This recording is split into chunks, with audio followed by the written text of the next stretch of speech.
हे केशव, तुम्हारे कहे अनुसार यदि फल प्रारब्ध ने अपनी मर्जी से देना है तो फिर प्राणी को कर्म करने की आवश्यकता ही क्या है? कर्म करने की आवश्यकता क्या है, यह जानने से पहले यह तो जान लो कि प्रारब्ध क्या है, प्रारब्ध कैसे बनती है। हे केशव, प्रारब्ध क्या है उसे जानने में क्या मुश्किल है? यह तो सीधी सी बात है कि जो भगवान की इच्छा है वही मनुष्य का प्रारब्ध होती है।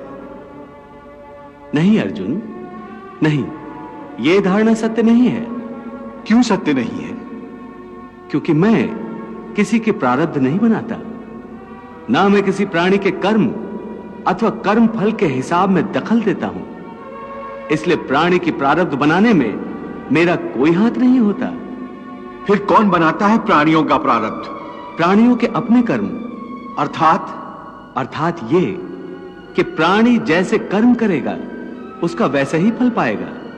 अच्छे कर्म करेगा तो अच्छा फल मिलेगा और बुरे कर्म करेगा तो बुरा फल पाएगा।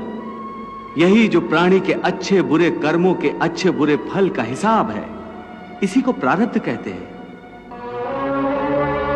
अपने पुण्य कर्मों के फलस्वरूप सुख और अपने पाप कर्मों के फलस्वरूप दुख प्राणी को इसी जन्म में या अपने अगले जन्म में भोगना ही पड़ता है, वो टल नहीं सकता।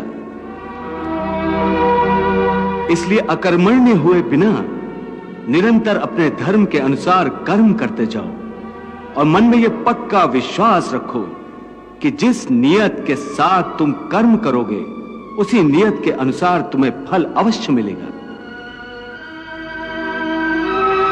कर्म का यह अटल विधान है, इसमें कभी किसी के साथ अन्याय नहीं हो सकता।